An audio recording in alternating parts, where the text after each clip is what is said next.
Punjabi audio book YouTube channel सुन रहे सारे ਸਰੋਤਿਆਂ ਨੂੰ ਫਤਿਹ अर्ज करदी हाँ जी। वाहिगुरू जी का खालसा वाहिगुरू जी की फतेह। किताब प्रसिद्ध सिख बीबियां भाग 5वां पन्ना नंबर 116। माता गंगा जी रवायती तौर ते औरत दे 3 रूप मन्ने गए हैं। पहला बेटी, दूजा पत्नी ते तीजा माता। जद वह बेटी दे रूप विच हुंदी है तां अपना बचपन पिता दे घर खेड खिडौणियां विच ही बिताउंदी टुरी जांदी है। गुरबाणी विच आया भी है, बाबल के घर बेटड़ी बाली बालै ने। जद सौरे घर जांदी है तां पति नूं परमेश्वर कर जांदी है, पत्नी धर्म नूं निभाउणा ही मुख आशा समझदी है। जदों वह मां बनदी है तां यकदम एक नवे जीवन विच प्रवेश होया महसूस करदी है, क्योंकि उसका बाल उसके खून का ही एक अंश हुंदा है। अपनी सारी ममता उस उत्ते निछावर कर दिंदी है। माता गंगा भी एक ऐसी माता सी जिसनूं गुरु घर विचों हर सुख मिलिया। बीबी भानी वर्गी सस, गुरु रामदास वर्गा सौहरा, संगतां दा अथाह आदर, पर ऐसा कोई नहीं सी जो उसनूं मां कह के बुलांदा। चाहे वह जानदी सी कि बीबी भानी नूं जो वर प्राप्त है उस अनुसार गुरगद्दी गुरु घर विच ही रहनी है, पर उसनूं चिंता यह सी कि उसकी कुख सुननी है। उसनूं आस पास दे इत्थों तक कि सके संबंधी जेठ जठाणी भी मेणे ताने मार दे। वह रोज तकदी सी कि पति गुरु पासों लोकी खुशियां नाल झोलियां भर मुड़दे सन। गंगा जी जानते सन कि गुरपति पास ऐसी सत्ता है कि तुरदा लिखिया भी मेट मुड़ के लिख सकते सन। माता जी नूं यह भी अनुभव सी कि संतान ही है जो बने रिश्ते तोड़ नहीं दिंदी। माता गंगा जी का जन्म मऊ पिंड जलंधर भाई किशन चंद खत्री दे घर माता धनवंती दी कुखों होया सी। गंगा जी का विआह 1579 नूं गुरु अर्जन देव जी नाल होया। आप जी दे विआह दे कई सालां पिछों भी जद माता गंगा जी घर कोई औलाद ना हुई तां बाबा प्रिथी चंद जो आपूं गद्दी ते बैठना लोड़दे सन ते कई साजिशां भी करते रहे, बहुत प्रसन्न सन कि गुरु अर्जन देव जी दे विआह नूं 14 साल होण नूं आए हन, पर घर संतान नहीं सी होई। उन्हां नूं यकीन सी कि हुण गुरु साहिब दी गद्दी ते उन्हां दा पुत्तर मेहरबान ही बैठेगा। गुरु अर्जन जी भी मेहरबान नाल बहुत प्यार करते सन, हमेशा अपने नाल बिठांदे, प्रचार हित दुआबे विच कीतियां फेरियां ते नाल भी लै गए। प्रिथी चंद नूं यह भी हौसला सी कि छोटे महादेव ने भी विआह नहीं करवाया। गुरु अर्जन देव जी 3 भरा सन। प्रिथी चंद जी का विआह बीबी करमो नाल हेहरी पिंड होया सी। भावें यह तां पक्क सी कि गद्दी गुरु घर ही रवेगी, पर वह भुल गए कि यह दात मिलनी उसे नूं है जिस सेवा घाल कमाई कीती है। एक गल बाबा प्रिथी चंद भुल गए कि वाहिगुरू बेअंत है, वह खिन विच सुक्के हरे कर दिंदा है। पर बीबी करमो नूं भी इस गल दा काफी हंकार सी कि वह मेहरबान दी मां है। हंकार दी मारी करमो निमरता रखण दी थां माता गंगा जी नूं हर वक्त जलियां कटियां मंदियां माड़ियां सुणांदी रहिंदी। संजम संतोख दी मूरत सी माता गंगा जी, पर एक बार जद माता गंगा जी केस धो के आए, उन्हां अपने केसां नूं हरे करन लई पिछां सुट्टिया तां कुछ छिट्टा पानी दियां करमो उत्ते अचनचेत ही पै गईयां। करमो ने आ देखिया ना ताना मार के गुस्से विच कहा, अपने घर तां संतान हुंदी नहीं सू, मेरा घर भी उजाड़ना चाहुंदी है। माता गंगा जी बड़े दुखी होए। उन्हां सारी वारता गुरु अर्जन देव जी नूं जा सुनाई। उन्हां सारी गल सुन के सिर्फ इतना ही कहा, संगतां अते सिखां दी सेवा होर दिल लगा के करो। माता गंगा जी नूं औलाद दी चाह सी, पर मूहों कुछ नहीं सी आखदी। एक बार एक सिख माता गंगा जी लई कीमती कपड़े लैके आया। गुरु जी ने रेशमी कपड़ियां वाल तकिया भी नहीं, पर सिख दी बार बार बेनती ते बस्तर गृह विखे पहुंचा दिते। जद जठाणी बीबी करमो ने सुंदर कीमती कपड़े देखे तां लोह लाखा हो गई। पति प्रिथी चंद नाल गल कीती। प्रिथी चंद ने अगों आख्या, यह सब वस्तां साडियां ही हन। करमो यह सुन बहुत प्रसन्न होई। माता गंगा जी दे कंन यह सब गल्लां पुज्जियां तां उन्हां दा मन बहुत ही उदास हो गया। माता जी ने गुरु अर्जन देव जी अगे बेनती की कि ऐसी कृपा करो कोई देख हसे ना। गुरु जी ने कहा, बाबा बुड्ढा जी जो बीड़ दी सेवा विच लगे हुए हन, ਉਹਨਾਂ ਨੂੰ ਅਰਦਾਸ ਕਰਨ ਲਈ ਪ੍ਰੇਰੋ। ਉਹ ਹੀ ਇੱਛਾ ਪੂਰੀ ਕਰ ਸਕਦੇ ਹਨ। ਅਗਲੇ ਦਿਨ ਸਵੇਰੇ ਹੀ ਮਾਤਾ ਜੀ ਰੱਥ ਵਿੱਚ ਬੈਠ ਸੇਵਕ ਨਾਲ ਲੈ ਕੇ ਬਾਬਾ ਬੁੱਢਾ ਜੀ ਕੋਲ ਚੱਲ ਪਈ। ਗੰਗਾ ਜੀ ਕਾਫੀ ਉਤਸ਼ਾਹ ਤੇ ਤੇਜ਼ੀ ਵਿੱਚ ਸਨ। ਦੂਰੋਂ ਹੀ ਧੂੜ ਉੱਡਦੀ ਦੇਖ ਬਾਬਾ ਬੁੱਢਾ ਜੀ ਨੇ ਪੁੱਛਿਆ, ਇਹ ਕੌਣ ਆ ਰਿਹਾ ਹੈ? ਕਿਸੇ ਦੱਸਿਆ, ਗੁਰੂ ਕੇ ਮਹੱਲ। ਜਦ ਮਾਤਾ ਗੰਗਾ ਜੀ ਨੇ ਆ ਕੇ ਆਪਣੇ ਆਉਣ ਦਾ ਮਨੋਰਥ ਦੱਸਿਆ ਤਾਂ ਬਾਬਾ ਬੁੱਢਾ ਜੀ ਨੇ ਕਿਹਾ, ਤੁਹਾਨੂੰ ਭੁਲੇਖਾ ਲੱਗਾ ਹੈ। ਮੈਂ ਤਾਂ ਗੁਰੂ ਦਾ ਨਿਮਾਣਾ ਸੇਵਕ ਹਾਂ। ਗੁਰੂ ਆਪ ਸਭ ਕੁਝ ਕਰਨ ਵਾਲਾ ਹੈ। ਸੂਰਜ ਦੇ ਅੱਗੇ ਦੀਵਾ ਕੀ ਕਰ ਸਕਦਾ ਹੈ? ਹੋਰ ਭਾਜੜ ਰੂਪ ਬਣਾ ਕੇ ਇੱਥੇ ਆਉਣ ਦੀ ਕੀ ਲੋੜ ਸੀ? ਤੁਹਾਡੇ ਇਸ ਤਰ੍ਹਾਂ ਆਉਣ ਨਾਲ ਆਰਾਮ ਵਿੱਚ ਟਿਕੇ ਪਸ਼ੂ ਪੰਛੀਆਂ ਵਿੱਚ ਭਾਜੜ ਪੈ ਗਈ ਹੈ। ਭਾਜੜ ਰੂਪ ਬਣਾਏ ਕੇ ਨਹੀਂ ਆਉਣਾ। ਗੁਰੂ ਜੀ ਨੂੰ ਜਦ ਆ ਕੇ ਮਾਤਾ ਗੰਗਾ ਜੀ ਨੇ ਸਾਰੀ ਵਾਰਤਾ ਦੱਸੀ ਤਾਂ ਆਪ ਨੇ ਸਮਝਾਉਂਦੇ ਹੋਏ ਕਿਹਾ, ਕਦੇ ਮਹਾਪੁਰਸ਼ਾਂ ਪਾਸ ਦਿਖਾਵੇ ਦਾ ਪਾਜ ਧਰ ਨਹੀਂ ਜਾਣਾ ਚਾਹੀਦਾ। ਸੰਤਨ ਤੈ ਨਹੀਂ ਜਾਈਏ, ਕਛੂ ਪਿੰਡ ਨਿਜ ਧਾਰ। ਸੰਤ ਪ੍ਰਸੰਨ ਹੁੰਦੇ ਹਨ ਕਰਮਾਂ ਵਾਲੀਏ, ਜੇ ਹੱਥੀ ਪ੍ਰਸ਼ਾਦੇ ਪਕਾ ਨਿਮਰਤਾ ਸਹਿਤ ਜਾਈਏ।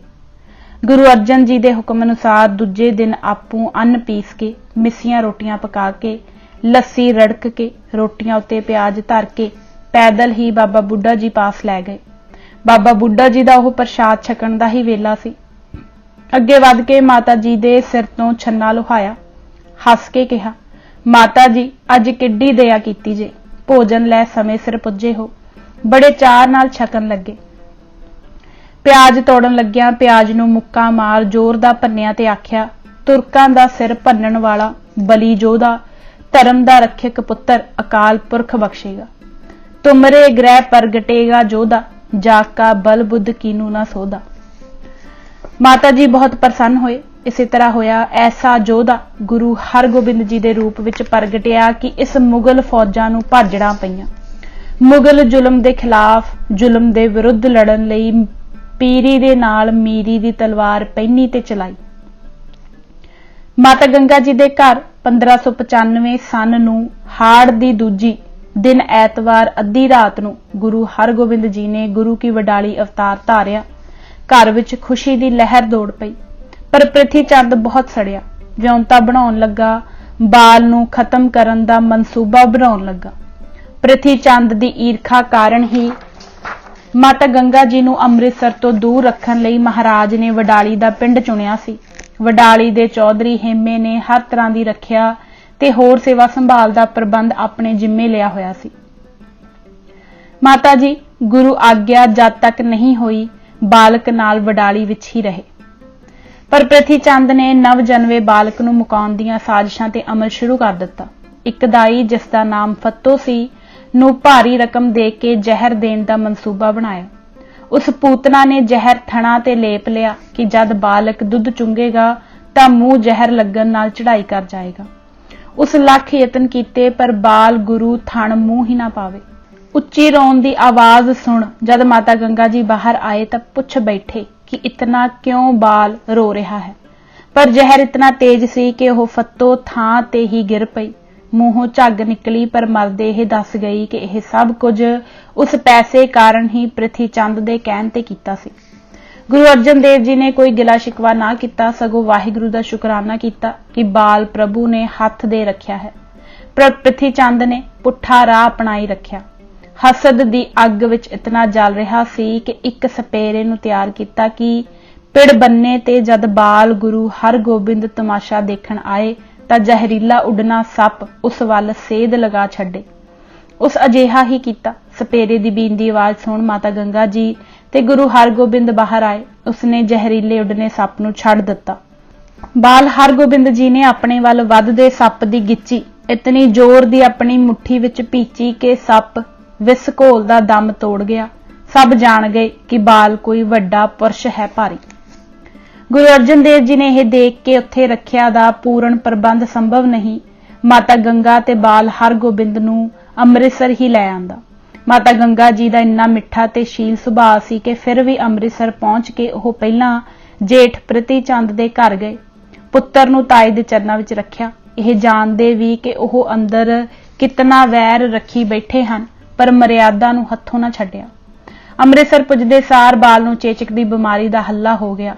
ਮਾਤਾ ਜੀ ਨੇ ਜਦ ਚਿੰਤਾ ਪ੍ਰਗਟਾਈ ਤਾਂ ਗੁਰੂ ਅਰਜਨ ਦੇਵ ਜੀ ਨੇ ਇਤਨਾ ਹੀ ਕਿਹਾ, जिसने दिता है वह आप ही रखेगा।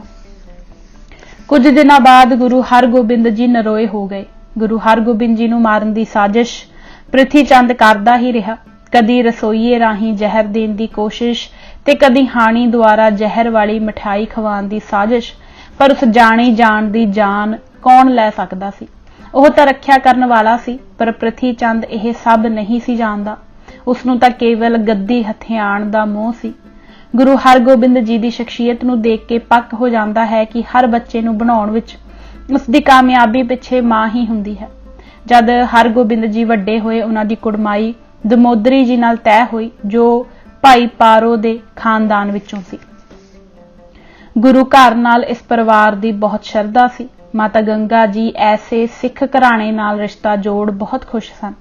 ਵਿਆਹ ਦੀਆਂ ਖੂਬ ਤਿਆਰੀਆਂ ਹੋ ਰਹੀਆਂ ਸਨ। ਦਮੋਦਰੀ ਦੀ ਵੱਡੀ ਭੈਣ ਰਾਮੋ ਤੇ ਉਸ ਦਾ ਪਤੀ ਸਾਈਂ ਦਾਸ ਵਿਆਹ ਦਾ ਸਾਰਾ ਕਾਰਜ ਸੰਭਾਲੀ ਬੈਠੇ ਸਨ।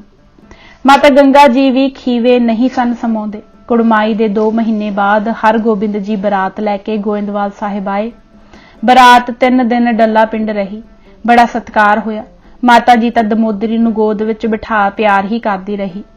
ਜਿਸ ਆਦਰ ਤੇ ਸਤਿਕਾਰ ਨਾਲ ਗੰਗਾ ਜੀ ਨੇ ਆਪਣੀ ਨੂੰਹ ਨੂੰ ਘਰ ਲਿਆਉਂਦਾ, ਉਹ ਸਾਡੇ ਗ੍ਰਹਿਸਤੀਆਂ ਲਈ ਪੂਰਨੇ ਹੀ ਸਨ।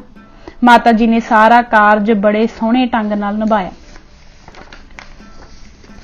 ਗੁਰੂ ਪਤੀ ਦੀ ਸ਼ਹਾਦਤ। ਜਹਾਂਗੀਰ ਇਸ ਗੱਲੋਂ ਤੜਪਦਾ ਰਹਿੰਦਾ ਸੀ ਕਿ ਵੱਖ-ਵੱਖ ਧਰਮਾਂ ਦੇ ਲੋਕੀ ਕਿਉਂ ਗੁਰੂ ਤੇ ਸ਼ਰਧਾ ਧਾਰਦੇ ਹਨ।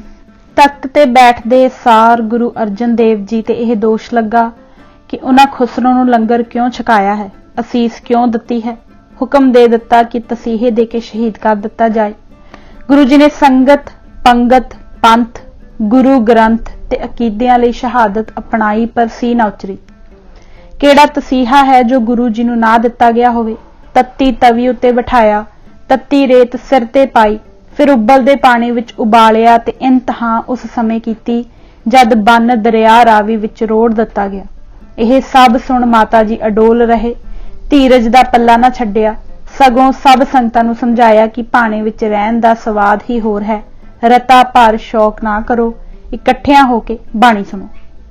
ਬਾਣੀ ਸੁਣਦਿਆਂ ਐਸੀ ਸ਼ਕਤੀ ਪੈਦਾ ਹੋਵੇਗੀ ਕਿ ਜ਼ੁਲਮੀ ਰਾਜ ਨਾਲ ਟੱਕਰ ਲੈਣ ਲਈ ਇਰਾਦੇ ਪੱਕੇ ਹੋਣਗੇ।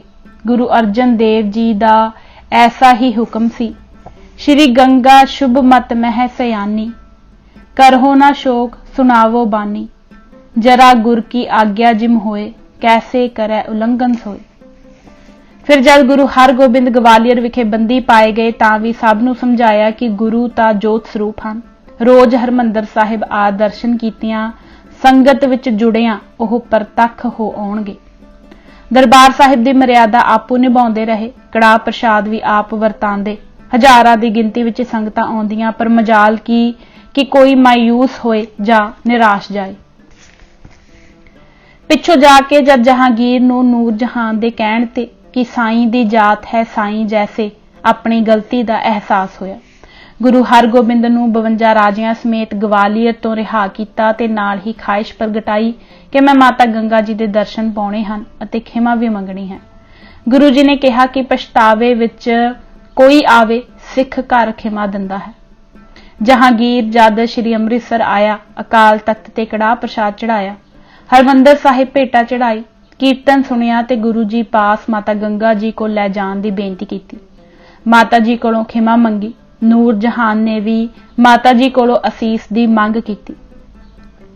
ਜਹਾਂਗੀਰ ਨੇ ਮਾਤਾ ਜੀ ਦੇ ਚਰਨਾਂ ਤੇ 500 ਮੋਹਰਾਂ ਰੱਖੀਆਂ। ਮਾਤਾ ਜੀ ਨੇ ਉਸ ਵੇਲੇ ਉਠਵਾ ਲੋੜਵੰਦਾਂ ਨੂੰ ਵੰਡ ਦਿੱਤੀਆਂ। ਜਹਾਂਗੀਰ ਆਪਣੀ ਸਫਾਈ ਵਿੱਚ ਕੁਝ ਕਹਿਣ ਹੀ ਲੱਗਾ ਸੀ ਕਿ ਮਾਤਾ ਜੀ ਨੇ ਕਿਹਾ, ਗੁਰੂ ਤਾਂ ਜਨਮ ਮਰਨ ਦੇ ਗੇੜਾਂ ਵਿੱਚ ਨਹੀਂ ਹੈ। ਮੂਰਖ ਲੋਕ ਗੁਰੂ ਨਾਲ ਵੈਰ ਕਮਾਉਂਦੇ ਹਨ। ਜਦ ਤੱਕ ਮਾਤਾ ਜੀ ਦੇ ਮੂੰਹੋਂ ਖਿਮਾ ਕੀਤੀ ਦੇ ਸ਼ਬਦ ਨਹੀਂ ਸੁਣੇ, ਜਹਾਂਗੀਰ ਨੂੰ ਚੈਨ ਨਾ ਆਇਆ। ਗੁਰਬਿਲਾਸ ਪਾਤਸ਼ਾਹੀ 6ਵੇਂ ਵਿੱਚ ਲਿਖਿਆ ਹੈ ਕਿ ਤਬ ਆਇਆ ਚੈਨ ਜਦ ਮਾਤਾ ਜੀ ਨੇ ਮੂੰਹੋਂ ਖਿਮਾ ਕੀਤੀ ਦੇ ਸ਼ਬਦ ਆਖੇ। ਜਹਾਂਗੀਰ ਨੇ ਅਕਾਲ ਤਖਤ ਆਪਣੇ ਖਰਚ ਨਾਲ ਬਣਾਉਣ ਦੀ ਗੱਲ ਕਹੀ ਤਾਂ ਵੀ ਮਾਤਾ ਜੀ ਨੇ ਕਿਹਾ, ਸਿੱਖ ਆਪ ਬਣਾਉਣਗੇ। ਕਿਤਨਾ ਵਿਸ਼ਾਲ ਹਿਰਦਾ ਹੋਵੇਗਾ ਮਾਤਾ ਗੰਗਾ ਜੀ ਦਾ ਕਿ ਜਹਾਂਗੀਰ ਨੂੰ ਵੀ ਖਿਮਾ ਕਰ ਦਿੱਤਾ। ਸੰਗਤਾਂ ਦੀ ਕਿਤਨੀ ਸ਼ਰਧਾ ਮਾਤਾ ਜੀ ਤੇ ਸੀ, ਉਸ ਦਾ ਅੰਦਾਜ਼ਾ ਇਸ ਪੱਖੋਂ ਲੱਗਦਾ ਹੈ ਕਿ ਬਾਬਾ ਬਕਾਲਾ ਦੇ ਰਹਿਣ ਵਾਲੇ ਭਾਈ ਮਹਿਰਾ ਜੀ ਨੇ ਘਰ ਨਵਾਂ ਬਣਵਾਇਆ ਤਾਂ ਮਾਤਾ ਗੰਗਾ ਜੀ ਨੂੰ ਬੇਨਤੀ ਕੀਤੀ ਕਿ ਕੁਝ ਚਿਰ ਉੱਥੇ ਆ ਕੇ ਟਿਕਣ ਤਾਂ ਕਿ ਘਰ ਪਵਿੱਤਰ ਹੋ ਜਾਵੇ। ਮਾਤਾ ਜੀ ਨੇ ਕਿਹਾ, ਅਜੇ ਤਾਂ ਜਾਣ ਨਹੀਂ ਹੋਣਾ, ਪਰ ਛੇਤੀ ਹੀ ਆਵਾਂਗੇ। ਮਾਤਾ ਜੀ ਨੇ ਗੁਰੂ ਹਰਗੋਬਿੰਦ ਜੀ ਨੂੰ ਕਿਹਾ ਕਿ ਭਾਈ ਮਹਿਰਾ ਦੀ ਸ਼ਰਧਾ ਪੂਰਨ ਲਈ ਨਾਲ ਚੱਲੋ। ਗੁਰੂ ਹਰਗੋਬਿੰਦ ਜੀ ਨਾਲ ਹੀ ਬਾਬਾ ਬਕਾਲਾ ਆਏ। ਮਹਿਰਾ ਜੀ ਦੀ ਖੁਸ਼ੀ ਥੰਮੀ ਨਹੀਂ ਸੀ ਜਾਂਦੀ। 3 ਦਿਨ ਬਾਬਾ ਬਕਾਲਾ ਹੀ ਰਹੇ। ਮਹਿਰਾ ਜੀ ਨੇ ਖੂਬ ਸੇਵਾ ਕੀਤੀ। ਚੌਥੇ ਦਿਨ ਜਦ ਚੱਲਣ ਲੱਗੇ ਤਾਂ ਮਾਤਾ ਜੀ ਨੇ ਕਿਹਾ ਕਿ ਅੱਜ ਜੇਠ ਸੁਦੀ ਚੌਥ ਹੈ ਅਤੇ ਇਸ ਦਿਨ ਗੁਰੂ ਜੀ ਸ਼ਹੀਦ ਹੋਏ ਹਨ, ਸੋ ਪ੍ਰਾਣ ਤਿਆਗਣ ਦਾ ਸਮਾਂ ਆ ਗਿਆ ਹੈ। ਤੁਸਾਂ ਮੇਰਾ ਦਾਹ ਸੰਸਕਾਰ ਨਹੀਂ ਕਰਨਾ, ਜਪ ਜੀ ਪੜਦਿਆਂ ਹੀ ਜਲ ਪ੍ਰਵਾਹ ਕਰ ਦੇਣਾ ਤਾਂ ਕਿ ਗੁਰਪਤੀ ਦੇ ਪਾਸ ਚਲੀ ਜਾਵਾਂ, ਕਿਉਂਕਿ ਗੁਰੂ ਅਰਜਨ ਦੇਵ ਜੀ ਨੂੰ ਵੀ ਤਸੀਹੇ ਦੇਣ ਤੋਂ ਬਾਅਦ ਦਰਿਆ ਸਪੁਰਦ ਹੀ ਕੀਤਾ ਸੀ। ਮਾਤਾ ਗੰਗਾ ਜੀ ਨੇ ਸੁਖਮਨੀ ਸਾਹਿਬ ਦਾ ਪਾਠ ਕੀਤਾ ਤੇ ਉਸੇ ਦਿਨ ਸਨ 1618 ਈਸਵੀ ਨੂੰ ਬਕਾਲੇ ਵਿਖੇ ਸੁਖਮਨੀ ਸਾਹਿਬ ਦੇ ਪਾਠ ਦੇ ਭੋਗ ਉਪਰੰਤ ਦੇ ਤਿਆਗੀ। ਗੁਰੂ ਮਹਾਰਾਜ ਨੇ ਮਾਤਾ ਜੀ ਦੀ ਇੱਛਾ ਅਨੁਸਾਰ ਬਿਆਸਾ ਵਿੱਚ ਜਲ ਪ੍ਰਵਾਹ ਕੀਤਾ। ਭਾਈ ਸਾਈਂ ਦਾਸ, ਬਾਬਾ ਬਿਧੀ ਚੰਦ, ਗੁਰੂ ਜੀ ਨੇ ਇੱਕ ਪਾਸੇ ਮੋਢਾ ਦਿੱਤਾ ਤੇ ਦੂਜੇ ਪਾਸੇ ਭਾਈ ਜੇਠਾ, ਭਾਈ ਪਿਰਾਣਾ ਤੇ ਭਾਈ ਪੈੜਾ ਜੀ ਨੇ ਬਿਬਾਨ ਨੂੰ ਉਠਾਇਆ। ਜਪਜੀ ਸਾਹਿਬ ਪੜ੍ਹਦਿਆਂ ਉਹਨਾਂ ਦੀ ਦੇਹ ਨੂੰ ਜਲ ਪ੍ਰਵਾਹ ਕੀਤਾ ਗਿਆ। ਇਤਨਾ ਸਨੇਹ ਸੀ ਮਾਤਾ ਜੀ ਦਾ ਸੰਗਤਾਂ ਨਾਲ ਕਿ ਸੰਗਤਾਂ ਦੇ ਹੰਝੂ ਹੀ ਨਹੀਂ ਸਨ ਥੰਮਦੇ। ਮਹਾਰਾਜ ਨੇ ਧੀਰਜ ਦਿੱਤਾ ਕਿ ਇਹ ਸਭ ਵਾਹਿਗੁਰੂ ਦੀ ਖੇਡ ਹੈ, ਕਿਸੇ ਹੱਥ ਕੁਝ ਨਹੀਂ। ਗੁਰੂ ਹਰਗੋਬਿੰਦ ਜੀ ਮਾਤਾ ਜੀ ਦਾ ਇਤਨਾ ਸਤਿਕਾਰ ਕਰਦੇ ਸਨ ਕਿ ਕੋਈ ਗੱਲ ਪੁੱਛੇ ਬਗੈਰ ਨਹੀਂ ਸਨ ਕਰਦੇ। ਇੱਥੋਂ ਤੱਕ ਲਿਖਿਆ ਹੈ ਕਿ ਜਦ ਜਹਾਂਗੀਰ ਦੇ ਸੱਦੇ ਤੇ ਦਿੱਲੀ ਵੱਲ ਗਏ ਤਾਂ ਜਿਵੇਂ ਭਾਈ ਗੁਰਦਾਸ ਜੀ ਨੂੰ ਅਕਾਲ ਤਖਤ ਦੀ ਮਰਿਆਦਾ ਨਿਭਾਉਣ ਤੇ ਬਾਬਾ ਬੁੱਢਾ ਜੀ ਨੂੰ ਹਰਮੰਦਰ ਸਾਹਿਬ ਦੀ ਮਰਿਆਦਾ ਤੇ ਟੁਰਨ ਦਾ ਹੁਕਮ ਦਿੱਤਾ, ਉੱਥੇ ਇਹ ਵੀ ਕਿਹਾ ਕਿ ਹਰ ਬਾਤ ਮਾਤਾ ਜੀ ਦੀ ਸਲਾਹ ਨਾਲ ਕਰਨੀ। ਮਾਤਾ ਜੀ ਵੀ ਐਸੀ ਰਾਏ ਦਿੰਦੇ ਕਿ ਬੰਦੀ ਦੇ ਸਮੇਂ ਸਿੱਖ ਸੰਗਤਾਂ ਦਾ ਉਤਸ਼ਾਹ ਉਸੇ ਤਰ੍ਹਾਂ ਕਾਇਮ ਰਿਹਾ। ਸ਼ਹੀਦ ਗੁਰੂ ਦੀ ਪਤਨੀ, ਸੂਰਮੇ ਗੁਰੂ ਦੀ ਮਾਂ ਮਾਤਾ ਗੰਗਾ ਇੱਕ ਐਸੀ ਜੁਰਤ ਦੀ ਗੰਗਾ ਵਗਾ ਗਈ ਕਿ ਜਿਸ ਦਾ ਅਨੁਭਵ ਹੀ ਕਰ ਕਈਆਂ ਨੂੰ ਜੀਵਨ ਪਦਵੀ ਅਤੇ ਧਰਵਾਸ ਮਿਲਦੀ ਹੈ। ਕਰਤਾਰਪੁਰ ਜਲੰਧਰ ਵਿਖੇ ਗੰਗਸਰ ਉਹਨਾਂ ਦੀ ਸਦੀਵੀ ਯਾਦ ਸਾਂਭੀ ਬੈਠਾ ਹੈ। ਬੀਬੀ ਰੂਪ ਕੌਰ। ਸਮਾਂ ਜ਼ਰੂਰ ਐਸਾ ਸੀ ਕਿ ਜਦ ਔਰਤ ਨੂੰ ਬਹੁਤੀ ਖੁੱਲ੍ਹ ਪ੍ਰਾਪਤ ਨਹੀਂ ਸੀ। ਕਈ ਵਾਰ ਤਾਂ ਉਸ ਨੂੰ ਜੰਮਦਿਆਂ ਦਫਨਾ ਜਾਂ ਮਾਰ ਵੀ ਦਿੱਤਾ ਜਾਂਦਾ ਸੀ। ਜੰਮਦਿਆਂ ਬੰਧਨਾਂ ਵਿੱਚ ਪੈ ਜਾਂਦੀ ਸੀ ਇਹ ਵਿਚਾਰੀ। ਉਸ ਨੂੰ ਭਾਵੇਂ ਗੁਰੂ ਨਾਨਕ ਦੇਵ ਜੀ ਨੇ ਸੋ ਕਿਉ ਮੰਦਾ ਆਖੀਐ ਆਖ ਸਭ ਨੂੰ ਨਿੰਦਣ ਤੋਂ ਵਰਜਿਆ ਸੀ, ਪਰ ਇਹ ਇਤਿਹਾਸਕ ਸੱਚਾਈ ਹੈ ਕਿ ਗੁਰੂ ਕਾਲ ਤੋਂ ਬਾਅਦ ਵੀ ਬਾਲ ਹੱਤਿਆ ਹੁੰਦੀ ਰਹੀ। ਇਹੀ ਤਾਂ ਕਾਰਨ ਹੈ ਕਿ ਮਹਾਰਾਜਾ ਰਣਜੀਤ ਸਿੰਘ ਦੀ ਮਾਤਾ ਨੂੰ ਵੀ ਆਪਣੇ ਵੱਲੋਂ ਤਾਂ ਮਾਰ ਸੁੱਟ ਗਏ ਸਨ, ਪਰ ਕਿਸੇ ਦਿਆਲੂ ਦੀ ਨਜ਼ਰ ਪੈ ਗਈ ਤੇ ਨਾ ਸਿਰਫ ਉਹ ਬਚ ਨਿਕਲੀ ਸਗੋਂ ਮਹਾਬਲੀ ਦੀ ਮਾਂ ਵੀ ਬਣੀ। ਗੁਰੂ ਘਰ ਔਰਤ ਨੂੰ ਸਦਾ ਮਾਣ ਦਿੰਦਾ ਰਿਹਾ। ਗੁਰੂ ਹਰ ਰਾਏ ਜੀ ਦਾ ਸੁਭਾਅ ਬੜਾ ਕੋਮਲ ਸੀ। ਉਹ ਆਪੂ ਹੱਥੀਂ ਸੇਵਾ ਕਰਦੇ, ਹਰ ਲੋੜਵੰਦ ਦੀ ਆਸ ਪੂਰਦੇ, ਸਭ ਸੰਗਤਾਂ ਨੂੰ ਛਕਾ ਕੇ ਹੀ ਗੁਰੂ ਜੀ ਲੰਗਰ ਛਕਦੇ। ਬਾਗ ਵਿੱਚ ਸੈਰ ਕਰਦਿਆਂ ਜਦੋਂ ਚੋਲੇ ਨਾਲ ਫੁੱਲ ਅੜ ਕੇ ਡਿੱਗ ਪਿਆ ਤਾਂ ਦਾਦਾ ਗੁਰੂ ਹਰਗੋਬਿੰਦ ਜੀ ਦੇ ਕਹੇ ਬਚਨ ਦਾਮਨ ਸੰਕੋਚ ਚਲੋ ਪੱਲੇ ਬੰਨ ਲਏ। ਹਮੇਸ਼ਾ ਦਾਮਨ ਸੰਕੋਚ ਰੱਖਿਆ, ਕਦੇ ਉੱਚਾ ਵਾਕ ਵੀ ਨਾ ਅਲਾਇਆ। ਐਸੇ ਸੁਭਾਅ ਵਾਲੇ ਹਰ ਰਾਏ ਜੀ ਸਨ ਜੋ ਫੁੱਲ ਨੂੰ ਡਿੱਗਿਆਂ ਦੇਖ ਕੇ ਚੁੱਕ ਲੈਂਦੇ ਸਨ ਤਾਂ ਇੱਕ ਬੱਚੀ ਜੋ ਕੂੜੇ ਦੇ ਢੇਰ ਵਿੱਚ ਡਿੱਗੀ ਪਈ ਸੀ ਉਸ ਨੂੰ ਕਿਸ ਤਰ੍ਹਾਂ ਦੇਖ ਅਣਦੇਖਾ ਕਰ ਸਕਦੇ ਸਨ। ਜੇ ਗੁਰੂ ਹਰਗੋਬਿੰਦ ਜੀ ਕੁਥਰੇ ਤੋਂ ਸੁਥਰਾ ਬਣਾ ਸਕਦੇ ਹਨ ਤਾਂ ਕਰੂਪ ਤੋਂ ਰੂਪ ਵੀ ਬਣਾ ਸਕਦੇ ਸਨ। ਗੁਰੂ ਹਰ ਰਾਏ ਜੀ ਉਸ ਬੱਚੀ ਨੂੰ ਆਪਣੇ ਘਰ ਲੈ ਆਏ। ਉਸ ਦਾ ਨਾਂ ਰੂਪ ਕੌਰ ਰੱਖਿਆ ਜੋ ਹਰ ਗੁਣ ਸੰਪੰਨ ਹੋ ਨਿਬੜੀ। ਉਸ ਦਾ ਪਾਲਣ ਪੋਸ਼ਣ ਆਪਣੀ ਬੱਚੀ ਦੀ ਤਰ੍ਹਾਂ ਕੀਤਾ। ਬਾਬਾ ਰਾਮ ਰਾਏ ਤੇ ਗੁਰੂ ਹਰਕ੍ਰਿਸ਼ਨ ਜੀ ਵੀ ਜੋ ਗੁਰੂ ਹਰ ਰਾਏ ਦੇ ਪੁੱਤਰ ਸਨ, ਬੱਚੀ ਰੂਪ ਕੌਰ ਨੂੰ ਭਰਾਵਾਂ ਦੀ ਤਰ੍ਹਾਂ ਪਿਆਰ ਕਰਦੇ। ਰੂਪ ਕੌਰ ਵੀ ਉਹਨਾਂ ਨਾਲ ਰਚੀ ਮਿਚੀ ਰਹਿੰਦੀ। ਰੂਪ ਕੌਰ ਗੁਰੂ ਹਰ ਰਾਏ ਜੀ ਦਾ ਨਾ ਸਿਰਫ ਆਦਰ ਹੀ ਕਰਦੇ, ਉਹਨਾਂ ਦਾ ਹਰ ਬਚਨ ਬੜੇ ਧਿਆਨ ਨਾਲ ਸੁਣਦੇ। ਰੂਪ ਕੌਰ ਦਾ ਵਿਆਹ ਪਸਰੂਰ ਨਿਵਾਸੀ ਭਾਈ ਖੇਮਕਰਨ ਨਾਲ ਹੋਇਆ। ਪਸਰੂਰ ਸਿਆਲਕੋਟ ਦੀ ਤਹਿਸੀਲ ਦਾ ਪ੍ਰਧਾਨ ਨਗਰ ਸੀ ਜੋ ਸਿਆਲਕੋਟ ਤੋਂ 18 ਮੀਲ ਦੱਖਣ ਵੱਲ ਸੀ। ਇੱਥੇ ਸ੍ਰੀ ਗੁਰੂ ਨਾਨਕ ਦੇਵ ਜੀ ਦੇ ਵੀ ਚਰਨ ਪਏ ਸਨ। ਉਸ ਵਕਤ ਉੱਥੇ ਡੇਕ ਨਾਮੀ ਨਦੀ ਵੀ ਵਗਦੀ ਸੀ ਜੋ ਹੁਣ ਵਿੱਥ ਤੇ ਹੋ ਗਈ ਹੈ। ਇਸੇ ਖੂਬਸੂਰਤ ਸ਼ਹਿਰ ਰੂਪ ਕੌਰ ਵਿਆਹ ਕੇ ਆਈ। ਰੂਪ ਕੌਰ ਦੀ ਕੁੱਖੋਂ ਬਾਬਾ ਅਮਰ ਸਿੰਘ ਜੀ ਜਨਮੇ। ਅਮਰ ਸਿੰਘ ਦੀ ਔਲਾਦ ਪਾਕਿਸਤਾਨ ਬਣਨ ਤੋਂ ਪਹਿਲਾਂ ਪਸਰੂਰ ਹੀ ਰਹਿੰਦੀ ਸੀ। ਬਨੂੜ ਦੇ ਕੋਲ ਦਿਆਲਪੁਰਾ ਪਿੰਡ ਰਿਆਸਤ ਪਟਿਆਲੇ ਜਗੀਰ ਹੋਣ ਕਾਰਨ ਸਾਰੇ ਇੱਥੇ ਹੀ ਆ ਵਸੇ। ਰੂਪ ਕੌਰ ਜੀ ਨੇ ਅਨੋਖਾ ਸੁਲਝਿਆ ਹੋਇਆ ਕੰਮ ਕੀਤਾ। ਉਹ ਇਹ ਸੀ ਕਿ ਗੁਰੂ ਪਿਤਾ ਨੇ ਮੁਖ ਤੋਂ ਜੋ ਕੁਝ ਉਚਾਰਿਆ, ਕਹਿਆ, ਆਖਿਆ ਉਸ ਨੂੰ ਉਸੇ ਰੂਪ ਵਿੱਚ ਆਪਣੇ ਹੱਥਾਂ ਨਾਲ ਲਿਖ ਸਾਂਭ ਲਿਆ। ਉਹ ਚਾਹੇ ਉਸ ਸਮੇਂ ਤਾਂ ਆਪਣੀ ਅਗਵਾਈ ਹਿੱਤ ਕੀਤਾ ਸੀ ਤਾਂ ਕਿ ਗੁਰੂ ਦੇ ਬਚਨਾਂ ਅਨੁਸਾਰ ਹੀ ਜੀਵਨ ਹੋ ਜਾਏ। ਉਹਨਾਂ ਦੇ ਲਿਖੇ ਨੂੰ ਹੁਣ 3 ਸਦੀਆਂ ਬਾਅਦ ਪੜ੍ਹ ਪਤਾ ਲੱਗਦਾ ਹੈ ਕਿ ਰੂਪ ਕੌਰ ਜੀ ਕਿੰਨੀ ਸੂਝਵਾਨ ਸੀ। ਗੁਰੂ ਦੇ ਘਰ ਰਹਿ ਕੇ ਜੋ ਕੁਝ ਹਾਸਲ ਕੀਤਾ ਉਸ ਨੂੰ ਸਾਂਭ ਰੱਖਿਆ ਤਾਂ ਕਿ ਆਉਣ ਵਾਲੀਆਂ ਪੀੜ੍ਹੀਆਂ ਨੂੰ ਰੌਸ਼ਨੀ ਮਿਲਦੀ ਰਹੇ। ਇਹ ਬੀਬੀ ਹੀ ਪਹਿਲੀ ਸਿੱਖ ਲਿਖਾਰੀ ਸੀ ਜਿਸ ਗੁਰੂ ਦੇ ਮੁਖ ਤੋਂ ਉਚਾਰੇ ਗਏ ਸ਼ਬਦਾਂ ਨੂੰ ਹੂਬਹੂ ਲਿਖਿਆ। ਉਸ ਤੋਂ ਪਹਿਲਾਂ ਚਾਹੇ ਗੁਰੂ ਗ੍ਰੰਥ ਸਾਹਿਬ ਦੀ ਸਥਾਪਨਾ ਹੋ ਚੁੱਕੀ ਸੀ, ਸਿੱਖ ਰੌਸ਼ਨੀ ਲੈ ਰਹੇ ਸਨ, ਪਰ ਗੁਰੂ ਗ੍ਰੰਥ ਸਾਹਿਬ ਨੂੰ ਸਮਝਣਾ ਕੋਈ ਆਸਾਨ ਕੰਮ ਨਹੀਂ ਸੀ। ਬੀਬੀ ਰੂਪ ਕੌਰ ਨੇ ਜੋ ਗੁਰੂ ਜੀ ਬੋਲਦੇ, ਕਹਿੰਦੇ, ਕਹਾਂਦੇ, ਸਮਝਾਉਂਦੇ ਉਸ ਨੂੰ ਨਸਰ ਵਿੱਚ ਲਿਖਣ ਦਾ ਉਪਰਾਲਾ ਕੀਤਾ।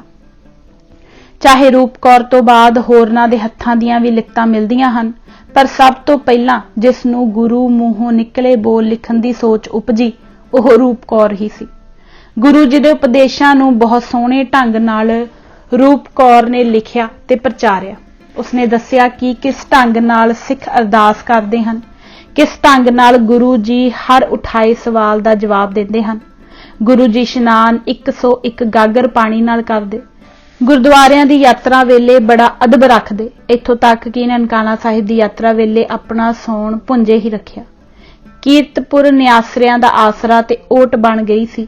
ਰੂਪ ਕੌਰ ਜੀ ਨੇ ਸਤਿਗੁਰੂ ਜੀ ਦੇ ਮੂੰਹੋਂ ਦੀਆਂ ਸਾਖੀਆਂ ਸੰਭਾਲਣ ਵੇਲੇ ਜੋ ਬਚਨ ਪਹਿਲੇ ਗੁਰੂ ਸਾਹਿਬਾਨ ਦੇ ਸਨ ਉੱਥੇ ਤਾਂ ਮਹੱਲ ਪਾ ਦਿੱਤੀ, ਪਰ ਗੁਰੂ ਹਰ ਰਾਏ ਸਾਹਿਬ ਦੇ ਜੋ ਬਚਨ ਸਨ ਉਹਨਾਂ ਤੇ ਕੋਈ ਮਹੱਲਾ ਜਾਂ ਸੰਕੇਤ ਨਾ ਦਿੱਤਾ।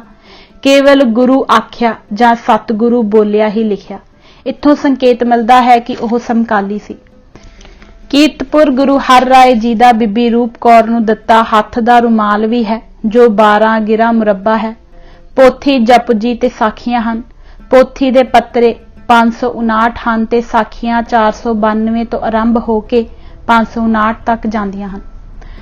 ਗੁਰੂ ਹਰ ਰਾਏ ਜੀ ਦੇ ਦਰਬਾਰ ਵਿੱਚ ਸਿੱਖ ਤਰ੍ਹਾਂ ਤਰ੍ਹਾਂ ਦੇ ਸਵਾਲ ਕਰਕੇ ਆਪਣੇ ਮਨ ਦੇ ਸੰਸਿਆਂ ਨੂੰ ਦੂਰ ਕਰਦੇ, ਨਿਹਾਲ ਹੋ ਜਾਂਦੇ, ਗੁਰੂ ਬਚਨਾਂ ਨੂੰ ਆਪਣੇ ਜੀਵਨ ਦਾ ਆਧਾਰ ਬਣਾ ਲੈਂਦੇ। ਬੀਬੀ ਰੂਪ ਕੌਰ ਹਰ ਕਹੀ ਹੋਈ ਗੱਲ ਨੂੰ ਲਿਖੀ ਜਾਂਦੀ। ਗੁਰਬਾਣੀ ਵਿੱਚ ਜੋ ਫਰਮਾਨ ਹੈ, ਜੋ ਮਹਾਂਪੁਰਖ ਸਹਿਜ ਸੁਭਾਅ ਵੀ ਬੋਲਦੇ ਹਨ, ਉਹ ਬਚਨ ਹੁੰਦੇ ਹਨ ਤੇ ਸਹੀ ਹਨ। ਭਗਤ ਮੁਖੇ ਤੇ ਬੋਲਦੇ ਸੇ ਵਚਨ ਹੋਵੰਦੇ। ਸਿੱਖਾਂ ਦਾ ਇਹ ਵਿਸ਼ਵਾਸ ਪੱਕ ਗਿਆ ਸੀ ਕਿ ਗੁਰੂ ਪਾਤਸ਼ਾਹ ਜੋ ਵੀ ਮੁਖੋਂ ਬੋਲਦੇ ਹਨ ਉਹ ਬਚਨ ਹਨ ਤੇ ਉਹਨਾਂ ਦੇ ਹਰ ਬਚਨ ਨੂੰ ਧਿਆਨ ਨਾਲ ਸੁਣਨਾ ਤੇ ਪਹਿਰਾ ਦੇਣਾ ਸਿੱਖਾਂ ਦਾ ਫਰਜ਼ ਹੈ। ਕਿਉਂ ਅਤੇ ਕਿਵੇਂ ਕਹਿਣਾ ਸਿੱਖਾਂ ਨੂੰ ਸ਼ੋਭਦਾ ਨਹੀਂ। ਜਿਵੇਂ ਬਾਣੀ ਨੂੰ ਸੱਤ ਕਰ ਮੰਨਣਾ ਹੈ, ਤਿਵੇਂ ਹੀ ਗੁਰੂ ਰਾਮਦਾਸ ਜੀ ਦਾ ਹੁਕਮ ਹਮੇਸ਼ਾ ਯਾਦ ਰੱਖਣਾ ਕਿ ਜਿਸਨੇ ਵੀ ਗੁਰੂ ਦੇ ਬਚਨ ਨੂੰ ਸੱਤ ਕਰ ਮੰਨਿਆ ਹੈ ਉਹ ਹੀ ਵਾਹਿਗੁਰੂ ਨੂੰ ਪਿਆਰਾ ਲੱਗਦਾ ਹੈ। ਗੁਰ ਕੇ ਬਚਨ ਸਤ ਕਰ ਮਾਨੈ, ਮੇਰੇ ਠਾਕੁਰ ਬਹੁਤ ਪਿਆਰੇ। ਗੁਰੂ ਅਰਜਨ ਦੇਵ ਜੀ ਦਾ ਗੌੜੀ ਰਾਗ ਵਿੱਚ ਹੁਕਮ ਹੈ ਕਿ ਇਹ ਬਚਨ ਹੀ ਹਨ ਜੋ ਜਮਾਂ ਦੀ ਫਾਂਸੀ ਕੱਟ ਸਕਦੇ ਹਨ। ਗੁਰੂ ਕੇ ਬਚਨ ਮਿਟਾਵੋ ਆਪ। ਗੁਰੂ ਦੇ ਬਚਨਾਂ ਤੇ ਆਪਾ ਵਾਰਨ ਨਾਲ ਹੀ ਨਾਮ ਦੀ ਰੰਗਣ ਚੜ੍ਹਦੀ ਹੈ।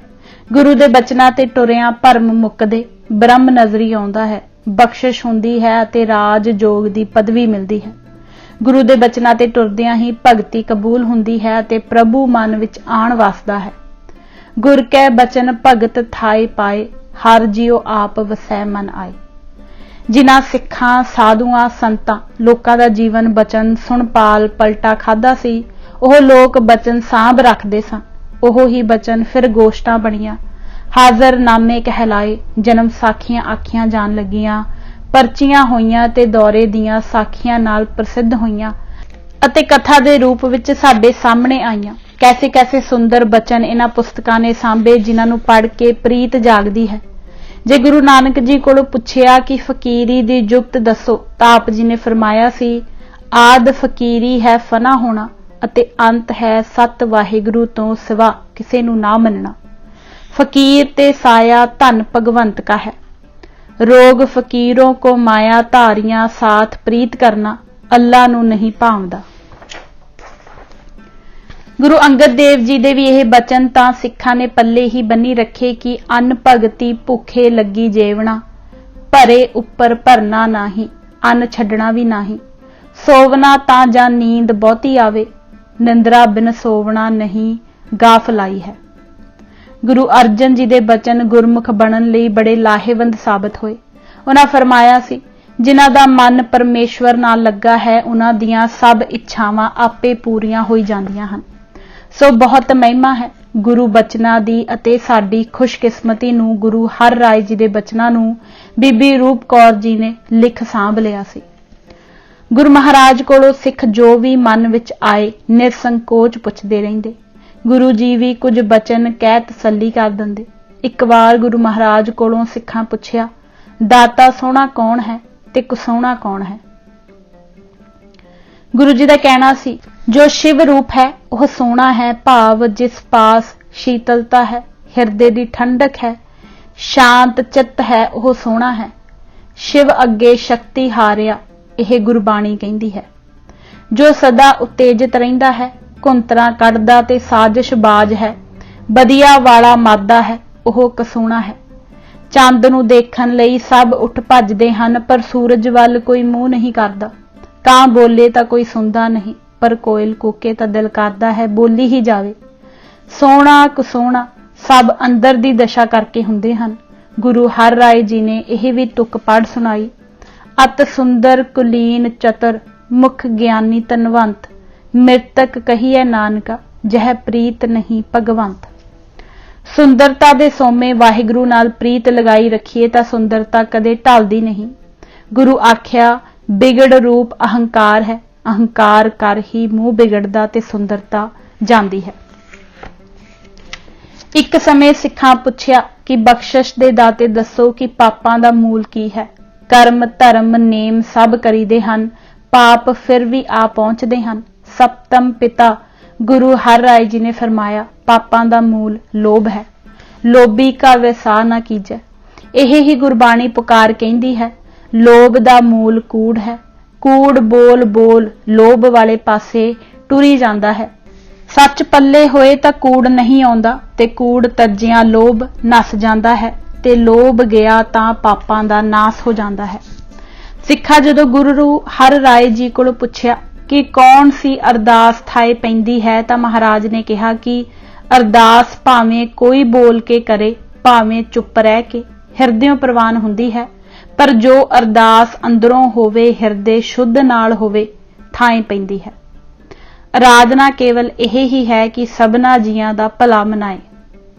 ਗੁਰੂ ਹਰ ਰਾਏ ਜੀ ਦੀ ਹਰ ਗੱਲ ਬੀਬੀ ਰੂਪ ਕੌਰ ਨੇ ਸਾਡੇ ਤੱਕ ਪਹੁੰਚਾਈ।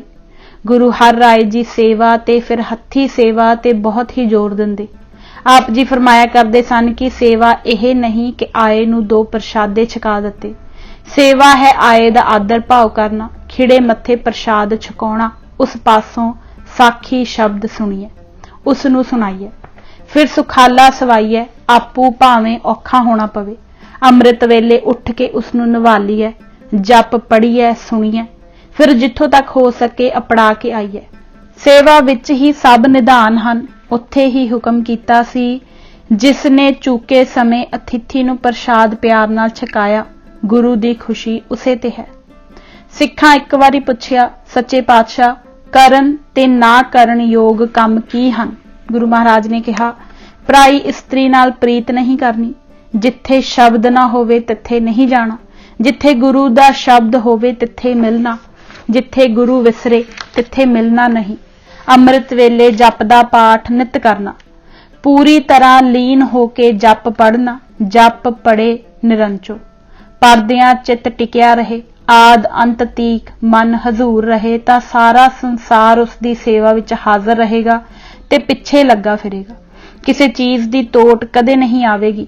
ਯਾਦ ਰੱਖਣਾ, ਜਪ ਤੇ ਉੱਤੇ ਕੋਈ ਕਰਮ ਨਹੀਂ। ਰਾਤ ਨੂੰ ਕੀਰਤਨ ਸੋਹਿਲਾ ਕਰਕੇ ਸੋਵੇ, ਸੁਖ ਦੀ ਨੀਂਦ ਲਵੇ, ਸੰਗਤ ਨਿਤ ਜਾਏ, ਸੰਗਤ ਖਾਲੀ ਹੱਥ ਵੀ ਨਹੀਂ ਜਾਣਾ, ਭਾਵੇਂ ਚੁਟਕੀ ਆਟਾ ਹੀ ਲੈ ਜਾਵੇ। ਗੁਰਦੁਆਰੇ ਜਾ ਕੇ ਹੋਰ ਕੋਈ ਕਾਰਜ, ਗੱਲ ਜਾਂ ਵਾਕ ਨਹੀਂ ਕਰਨਾ, ਗੁਰੂ ਦੀ ਨਾਰਾਜ਼ਗੀ ਹੁੰਦੀ ਹੈ। ਕੀਰਤਨ ਸੁਣਨਾ, ਕੀਰਤਨ ਬਗੈਰ ਛੁੱਟ ਨਹੀਂ ਸਕਦਾ। ਮਨੁੱਖ ਪਰ ਉਪਕਾਰ ਕਰੇ ਤੇ ਕਰਾਵੇ। ਆਪਣੀ ਕਿਰਤ ਸਭ ਕੋਈ ਕਰੇ, ਦੁਖੀਏ ਨਿਮਾਣੇ ਨੂੰ ਮਾਣ ਦੇਵੇ, ਦੁਰਕਾਰੇ ਨਹੀਂ, ਅੰਗ ਭੰਗ ਨੂੰ ਖਿਲਾਵਣਾ ਬੜਾ ਨੇਕ ਕਰਮ ਹੈ। ਕਿਤਨੇ ਵੀ ਕੰਮ ਹੋਣ ਗੁਰੂ ਦਾ ਦਰ ਨਹੀਂ ਛੱਡਣਾ, ਆਪਣੇ ਸਭ ਕੰਮ ਛੱਡ ਗੁਰੂ ਕੰਮ ਜਾਵਣਾ, ਜਾਂ ਗੁਰੂ ਦਾ ਕੰਮ ਸਵਰੇ ਤਾਂ ਆਪਣੇ ਕੰਮ ਲੱਗਣਾ। ਗੁਰੂ ਸਪੁਰਖ ਦਾ ਕੰਮ ਆਪੇ ਕਰਦਾ ਹੈ, ਵੱਡਾ ਕਾਰਜ ਹੈ ਕਿਸੇ ਨੂੰ ਗੁਰੂ ਤੋਂ ਬੇਮੁਖ ਵੇਖੋ, ਗੁਰੂ ਵੱਲ ਮੂੰਹ ਭਵਾਵੋ। ਆਤਮ ਬ੍ਰਹਮ ਦੀ ਪਛਾਣ ਕਰੇ, ਸਭਨਾ ਜੀਆਂ ਕਾ ਭਲਾ ਮਨਾਉਣਾ ਆਤਮ ਬ੍ਰਹਮ ਦੀ ਪਛਾਣ ਹੈ। ਮਹਾਪੁਰਖਾਂ ਦੀ ਸੰਗਤ ਲੋਚ ਕਰ ਕਰਨੀ, ਕਿਉਂਕਿ ਪ੍ਰਭੂ ਕੁਦਰਤ ਕਰ महापुरखा के आत्म वसदा है। पर याद रखना प्रगट गुरु का शब्द है अते बिना शब्द मुक्ता नहीं। आत्मा परमात्मा दोवें ही देही विच वसदे हन। आत्मा तृष्णा तो निर्लेप है, पर आत्मा नूं छुट कीर्तन तो होर कोई परमात्मा नाल नहीं मिला सकदा। सो कीर्तन राही जद आत्मा परमात्मा नूं मिलदी है तद मुक्ता हुंदा है। गुरु आख्या है, जो कुछ भी गुरु आख्या कहिया, जो रूप कौर ने देखिया सब लिखिया। अज असी पढ़ के निहाल हो रहे हां अते जीवन दा राह सुखाड़ा कर नवा रूप पए चाढ़दे हां। माता गुजरी। माता गुजरी जी ओह पूजनिक माता है जिन्हां ने अपने पति दी 26 साल 6 महीने 13 दिन तपस्या दे दौरान दुनियावी सुख त्याग के सेवा कीती। शहीद गुरु दी पत्नी, शहीद गुरु दी माता, शहीद पोतरियां दी दादी माता गुजरी जी ही सन। माता जी पहली सिख इस्त्री शहीद हन जिन्हां अपने दोवां पोतियां बाबा जोरावर सिंह ते बाबा फतेह सिंह जी नाल पहलां ठंडे बुरज विच कैदी दे तौर ते वजीर खान दे तसीहे सहारे ते पिछों शहादत पाई। धर्म दे नां ते कुर्बान होण दा जज्बा केवल उन्हां विच नहीं सी, सगों भरा मामा किरपाल चंद दी सेवा ते पिछों शहादत इतिहास विच उगी है। फिर कमाल है कि उन्हां दी ननाण बीबी वीरो दे 5 पुत्रां भाई संगो शाह जी आदि ने भी सन्मुख हो शहादतां पाईयां। यह शहीद इसे महान आत्मा गुजरी जी दे ननोतरे सन। माता गुजरी जी का जन्म करतारपुर जलंधर विखे भाई लाल चंद दे घर माता बिशन कौर जी दी कुखों सन 1619 नूं होया। छोटी उम्र विच ही आप जी का आनंद कारज गुरु तेग बहादुर जी नाल हो गया। नथाणा दी जंग उपरंत जद गुरु हरगोबिंद जी कीरतपुर आए अते उत्थे ही भाई लाल चंद दी लड़की बीबी गुजरी नाल तेग बहादुर जी का रिश्ता पक्का होया। मार्च 1632 ईस्वी विच शादी करतारपुर हुई। करतारपुर विच विआह दी रौनक अपूर्व सी। मिलणी वेले जद भाई लाल चंद जी ने अगे वध गुरु चरनां ते सिर नवाया तां गुरु जी ने आप पकड़ के छाती नाल लगाया। आनंद कारज उपरंत भाई लाल चंद जी ने अपनी बच्ची नूं पति दी हर समय सेवा करन दी ही सिक्ख्या दित्ती। गुरु तेग बहादुर जी ते गुजरी जी दी जोड़ी बहुत सुंदर लग रही सी। हर कोई कह रहा सी कि विधाता ने आप सुंदरता विच डुबो घड़ी है। कह तेग बहादुर जोड़ी बिद रची रुचर रुच बोरी। विआह तो पिछों जद माता गुजरी जी नूं डोले पाउण लगे तां माता बिशन कौर जी ने कोल बिठा के कहा, बेटा नाम नूं लाज ना लगण देई, गुजरी दे अर्थ ही सुख देना है। गुजरी नाम जह सुखदाई। अते फिर कहा कि पति नूं परमेश्वर जान के सेवा करी। पति दे टाकरे दी होर कोई सेवा जग विच नहीं। गुरबिलास पातशाही 6वीं दे शब्दां विच कहा, पतसम ईस पछान कै ते पुत्री कर सेव, पत परमेश्वर जानिए और तुच्छ लख एव। जद बरात वापस टिकाणे रवाना होण लगी तां भाई लाल चंद जी ने निमरता विच कहा कि उन्हां कोलों गुरु जी दी शान दे तुल सेवा नहीं हो सकी अते ना ही कुछ भेट करन लई है। जद उसदे यह निमरता भरे बचन गुरु हरगोबिंद जी ने सुने तां उन्हां फरमाया, लाल चंद जी तुसीं किहड़ियां गल्लां विच पै गए। माता गुजरी जी सचमुच दुख विच सुख मनाउण वाली महान इस्त्री सी। जद गुरु तेग बहादुर जी गुरु हरगोबिंद जी की आग्या मन माता नानकी समेत नानके बाबा बकाला विखे आ गए तां आप भी घाल सेवा विच लगे रहिंदे। जे पति समाधि अस्थित रहिंदे तां माता गुजरी जी सदा सेवा साधना विच जुटे रहिंदे। माता गुजरी जी परम आत्मा, सुंदर, सुशील, मिठा बोल अते लम्मी नदर वाले, प्रसन्न चित, गुरचित विच ध्यान वाले अते मन दे कोमल सन। चेहरा चमकदा सी, हाथी वर्गी चाल सी ते कोमल इतने जितनी चंबे दी कली हुंदी है। गुरु तेग बहादुर जी सदा आप जी दे सुख आराम दा ख्याल रखदे। नौवें पातशाह दे हुक्मनामिਆਂ विच इस आशे दे कितने ही संकेत हैं। पटना संगतां दे नाम एक हुक्मनामे विच अच्छी खुली हवेली होवे उत्थे महल दा वासा रखना लिखिया है। यह सब दर्शांदा है कि पति पत्नी एक दूजे दे हित विच ख्याल विच सदा तत्पर रहिंदे सन। गुजरी जी शर्म लज ते निमरता दी मूरत सन। उन्हां कदे नैण भी उच्चे नहीं कीते सन। सस माता जी नूं कदे मौका ही नहीं सी दिता कि उन्हां नूं कुछ कहना पए। हर समय सेवा विच जुटे रहिंदे। जद विआह तो कुछ चिर बाद ही करतारपुर विखे गुरु हरगोबिंद जी नूं पैंदे खान दी चुक तो मुगल सेना नाल जंग लड़नी पई तां माता गुजरी जी ने जो साहस दस्सिया उसका वर्णन मोहसन फानी ने किया है। यह पहली जंग सी जो गुरु महल गुरु पुत्री अते माता गुजरी ने अखी डठी। मकानां दीआं छत्तां तो चढ़ अखी माता गुजरी जी अपने सिर दे साईं गुरु तेग बहादुर जी नूं जूझदे देख हल्ला शेरी भी दे रहे सन। इसे जंग विच गुरु तेग बहादुर जी नूं कमाल हुशियारी ते चतुराई नाल तलवार चलांदे देख छेवें पातशाह ने कहा सी, तू त्याग मल तां नहीं तेग बहादुर है। माता गुजरी ते गुरु तेग बहादुर जी बाबा बकाला विखे तकरीबन 26 साल त्याग सेवा सिमरन विच रुझे रहे। कई कई घंटे गुरबाणी दा पाठ करन विच लगे रहिंदे। इस दा उदाहरण मिलना कठिन है। तपा सिर तप यह बाणी दा पाठ ही सी, यह ही जोग सी। गुरु गोबिंद सिंह जी दा प्रकाश इस अदुੱਤੀ तपस्या करदी जोड़ी दे घर होया। मां गुजरी ते बाप गुरु तेग बहादुर जी ने ऐसी पालना पोषणा की कि जिसका वर्णन करना कठिन है। यह तां अखान ही बन गया। पहला पटना साहिब अनक भांत तन रच्छा, फिर आनंदपुर साहिब भांत भांत की शिक्षा दिती। गुरु तेग बहादुर जी दे शहीद हो जाण ते जो हौसला ते जुर्रत माता गुजरी ने दर्शाई ओह भी वेखण वाली सी। जद साहिब गुरु तेग बहादुर जी दा कट्टिया होया पावन सीस भाई जैता जी भाई नानू ते भाई अड्डा दी सहायता नाल कीरतपुर साहिब लैके आए ते आनंदपुर खबर भेजी तां माता गुजरी जी ने गुरपति दे शहीद सीस अगे सिर झुका के कहा कि तुहाडी निभ आई, यही ही बख्शिश करनी कि मेरी भी निभ जाए। सचमुच माता गुजरी जी भी ऐसे निभा के गए कि दुनिया दियां मावां लई पूरने हन। जद गुरु हरगोबिंद सिंह जी ने कौम नूं हौसला रख दृढ़ चित्त हो जुल्म जबर विरुद्ध खड़े होण लई वंगार पाई तां माता जी ने ना सिर्फ चाह ही प्रगट कीता सगों होर असीसां दित्तियां। गुरु तेग बहादुर जी की शहादत उपरंत माता गुजरी जी ने मसंदा अते दोखियां दे भैड़े मनसूबियां नूं सिरे ना चढ़न दिता। उस 8 साल दे बिखड़े समय पंघाणी युद्ध तक संगतां विच आपूं विचर के गुरु गोबिंद सिंह जी दे हुक्मां ते टुरन दी प्रेरणा करदे रहे। आप जी दे लिखे कितने ही हुक्मनामे हन। उन्हां दी लिखत तो प्रगट हुंदा है कि आप जी दृढ़ चित सुभाਅ दे सन। हथ लिखत तो पता लगता है कि सरल चित्त भी सन। अगले नूं समझाउण लई गल इस तरह कहिंदे सन कि उसदे मन विच ही धस जांदी। छल रहत जीवन सी, रता भर बनावट नहीं सी, मसंदा नूं ताड़ के रखदे सन। दसंबर 1704 नूं आनंदपुर साहिब छड्डण उपरंत सरसा विखे जद परिवार विछड़ गया तां आप जी छोटे साहिबजादियां बाबा जोरावर सिंह ते बाबा फतेह सिंह जी नाल गंगू ब्राह्मण दे पिंड सहेड़ी खेड़ी चले गए। गंगू ने लालचवस नवाब सरहंद पास सूह पहुंचाई अते साहिबजादियां समेत माता गुजरी जी गिरफ्तार करके सरहंद ठंडे बुरज विच रखे गए।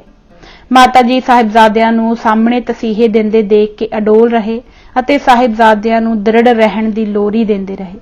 जद माता जी सिੱਖੀ दे गौरव दीआं गाथावां सुणांदे ते कदे ना डोलना दी गल दोहां साहिबजादियां नूं कही तां उन्हां जो माता जी नूं सुणा के कहा ओह दर्शा रिहा सी कि किस मिट्टी दे बने होए सन ਇਹ साहिबजादे। धन भाग हमरे है माई धर्म हेत तन जे कर जाई। जद नवाब अते काजी ने कितने ही लालच साहिबजादियां नूं दित्ते ते सुच्चा नंद ने जामनी भरी कि ओह जागीरां लैके देवेगा तां साहिबजादियां ने कहा कि ध्यान नाल सुण साडे घर की रीत, हमरे बंस रीत इम आई सीस देत पर धर्म ना जाई। जो जवाब भरी कचहरी विच निक्कियां जिंदा पर बलवान आत्मावां ने दित्ते ਉਹ ਵੀ ਪ੍ਰਗਟਾਉਂਦੇ ਹਨ ਕਿ ਪਿੱਛੇ ਮਾਤਾ ਜੀ ਦੀ ਕਿਤਨੀ ਭਾਰੀ ਸ਼ਕਤੀ ਸੀ। ਕਲਗੀਧਰ ਜੀ ਦੇ ਸਾਹਿਬਜ਼ਾਦੇ ਹੱਸ ਨੀਹਾਂ ਵਿੱਚ ਆਪਾ ਚਿਣਾ ਗਏ, ਪਰ ਸਿੱਖੀ ਨੂੰ ਆਂਚ ਨਾ ਲੱਗਣ ਦਿੱਤੀ। ਸਾਹਿਬਜ਼ਾਦਿਆਂ ਦੀ ਸ਼ਹਾਦਤ ਉਪਰੰਤ ਮਾਤਾ ਗੁਜਰੀ ਜੀ ਸਮਾਧੀ ਸਥਿਤ ਹੋ ਗਏ ਅਤੇ ਪ੍ਰਾਣ ਚੜਾ ਲਏ। ਤਿੰਨਾਂ ਦਾਦੀ ਅਤੇ ਦੋਨਾਂ ਪੋਤਰਿਆਂ ਦਾ ਸੰਸਕਾਰ ਇਕੱਠਾ ਹੀ ਟੋਡਰਮਲ ਨਾਂ ਦੇ ਜੋਹਰੀ ਨੇ ਹੀਰੇ ਵਿਛਾ ਕੇ ਥਾਂ ਲੈ ਕੇ ਕੀਤਾ। ਇਹ ਸਾਕਾ 28 ਦਸੰਬਰ 1704 ਈਸਵੀ ਦਾ ਹੈ। ਜਿੱਥੇ ਸਾਹਿਬਜ਼ਾਦੇ ਤੇ ਮਾਤਾ ਜੀ ਕੈਦ ਰੱਖੇ ਗਏ, ਉਸ ਬੁਰਜ ਦਾ ਨਾਂ ਹੁਣ ਮਾਤਾ ਗੁਜਰੀ ਜੀ ਦਾ ਬੁਰਜ ਹੈ ਅਤੇ ਜਿੱਥੇ ਸੰਸਕਾਰ ਹੋਇਆ ਉਸ ਨੂੰ ਜੋਤ ਸਰੂਪ ਕਹਿੰਦੇ ਹਨ। ਸਿਆਣੇ ਪੁਰਾਤਨ ਸਿੱਖਾਂ ਨੇ ਮਾਤਾ ਜੀ ਦੀ ਸਮਾਧ ਬਾਹਰ ਦਲੀਜ ਤੇ ਬਣਾਈ ਤਾਂ ਕਿ ਯੁਗਾਂ ਤੱਕ ਪ੍ਰਗਟ ਰਵੇ ਕਿ ਅੱਜ ਵੀ ਦਾਦੀ ਪੋਤਰਿਆਂ ਦੀ ਦਹਲੀਜ ਤੇ ਬੈਠ ਕੇ ਰਾਖੀ ਕਰ ਰਹੀ ਹੈ। ਸੰਸਕਾਰ ਵਾਲੀ ਥਾਂ ਜੇ ਕਰੋੜਾਂ ਦੇ ਹੀਰੇ ਵਿਛਾ ਕੇ ਟੋਡਰਮਲ ਨੇ ਲਈ ਸੀ ਤਾਂ ਸਭ ਤੋਂ ਕੀਮਤੀ ਵਿਚਾਰ ਵੀ ਉੱਥੇ ਹੀ ਦਿੱਤਾ ਜਾ ਰਿਹਾ ਹੈ ਕਿ ਦਾਦੀ ਦਾ ਵੀ ਇਹ ਫਰਜ਼ ਹੈ ਕਿ ਪੋਤਰਿਆਂ ਦੀ ਪਾਲਣਾ ਹੀ ਨਾ ਕਰੇ, ਲਾਡ ਹੀ ਨਾ ਲਡਾਉਂਦੀ ਰਹੇ, ਸਗੋਂ ਧਰਮ ਦ੍ਰਿੜ ਕਰਾਏ ਜਿਵੇਂ ਮਾਤਾ ਗੁਜਰੀ ਨੇ ਕਰਾਇਆ। ਇਸ ਦੇ ਨਾਲ ਹੀ ਅੱਜ ਅਸੀਂ ਇਹ ਭਾਗ ਪੰਨਾ ਨੰਬਰ 138 ਤੱਕ ਹੀ ਪੜਾਂਗੇ। ਇਜਾਜ਼ਤ ਦਿਓ। ਵਾਹਿਗੁਰੂ ਜੀ ਕਾ ਖਾਲਸਾ, ਵਾਹਿਗੁਰੂ ਜੀ ਕੀ ਫਤਿਹ।